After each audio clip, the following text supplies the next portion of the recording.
And intellectual people consider arguments and don't, try to squelch arguments. Look, I have good libertarian credentials. I've been a libertarian since, 1965 when I first met Murray Rothbard. My book, Defending the Undefendable, came out in 1976 and it's still selling. If an intellectual libertarian can't come to a place like this and get a hearing without being booed, then we're a disgrace. We shouldn't do that.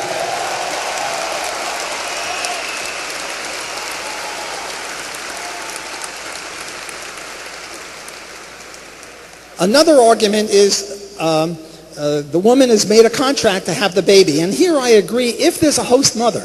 In the host mother case, if you pay a woman $10,000 to have your baby, for whatever reason you're infertile or something, now she not only she can't kill it, but she can't evict it either because that would violate her contract. Fine. But if there's no host mother, who do you have the contract with? For a contract, forget about the father. Is there a contract between the mother and the baby? Well, let me explain sex to you people, the birds and the bees. Remember, we said the fertilized egg is the beginning of human life. But when intercourse occurs, the sperm takes its time to get to the egg. It takes a while. So at the time of intercourse, there's not even a young human being to have a contract with, even if you assume that you could have a contract with such a young person. Assume you could. He doesn't exist at the point of intercourse. So there can't be a contract on the part of the mother. I'm out of time. Thanks for your attention. Buy the book.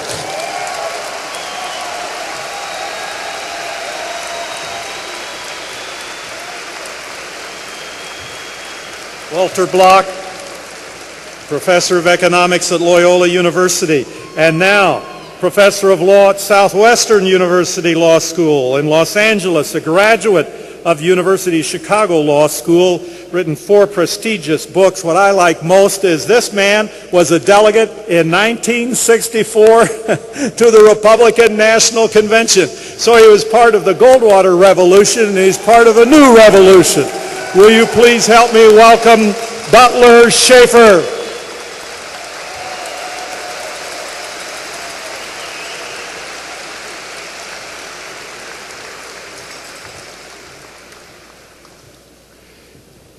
It just seems like yesterday, but 48 years ago, I was part of the Nebraska delegation to the Goldwater Convention.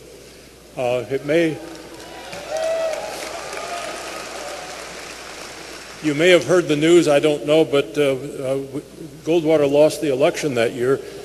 But we didn't lose where we were, and there were a lot of us who came to the realization that there was something beyond simply conservative Republican politics that we needed to search out.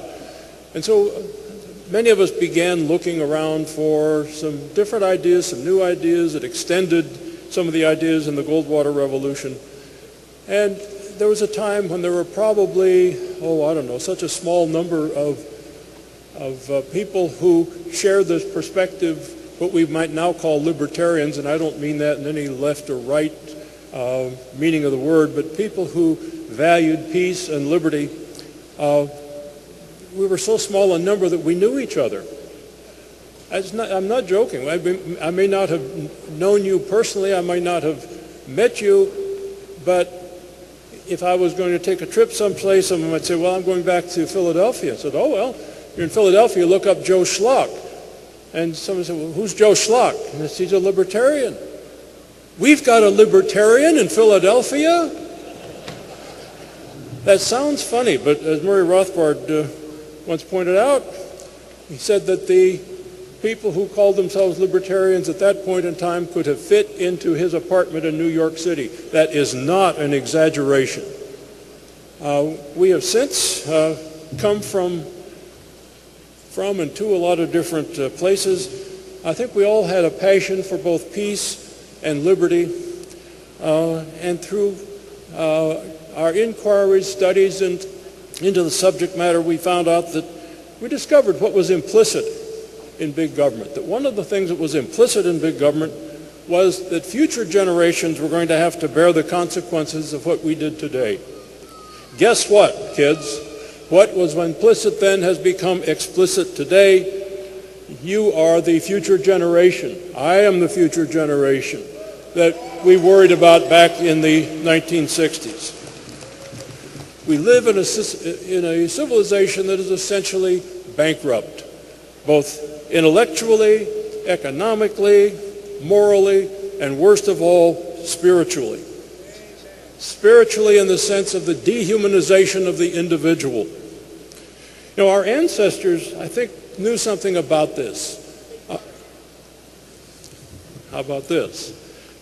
Our ancestors probably knew something about this in the choice of their words. I went through an etymological dictionary a number of years ago and discovered that the words peace, freedom, love, and friend all have interconnected origins. Think about that. Peace, freedom, love, and friend. What better set of words to characterize what we're talking about? But of course the state can't stand for this kind of harmonious treatment, so they begin corrupting language. We've seen this, George Orwell introduced this idea to us. Peace, freedom, love, and friend. Well, war becomes peace. Remember that. Freedom is slavery. Love is hate. And if you think that these are just phrases that come out of 1984, let me remind you of some of the notions that are still applicable to us. The Strategic Air Command with its motto, peace is our profession.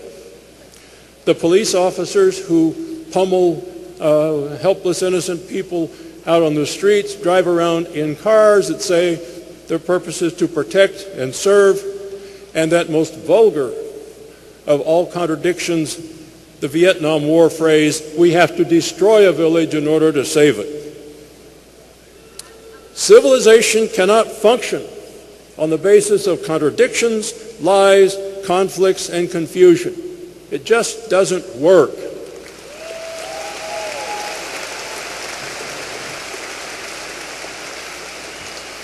This is one of the things that I love so much about Ron. You know, he is anything but a walking form of contradiction. And one of the things, when even the people who don't like him, the people who are uncomfortable around him will at least say, well, at least he's consistent, which is a way of saying at least he is not contradictory the way the other characters are. At least he has integrity in the sense of being integrated.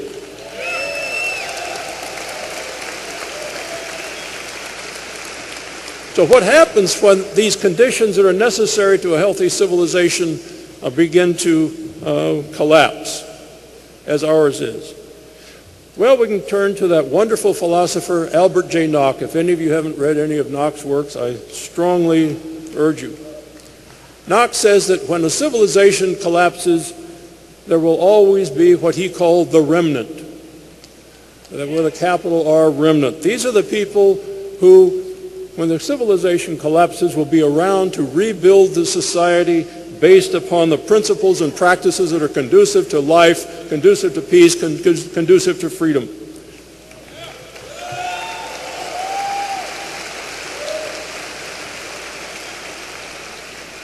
Nock also pointed out, says, with regard to the remnant, you cannot find them.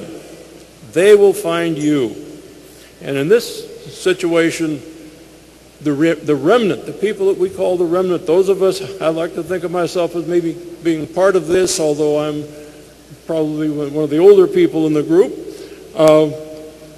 the creators of what I think is a new civilization that's emerging, have found Ron Paul.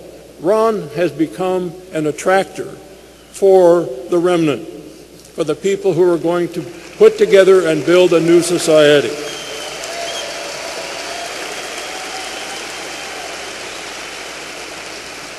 It is almost funny to listen to some of the members of the bourgeoisie treat Ron as though the Ron Paul revolution is simply a form of the 3-day flu. And that after he retires from the House and after, these people all go back home from the conventions here, things will return to normal. We'll be back to the good old days of FDR LBJ, Nixon, Reagan, Clinton, Bush the first, etc.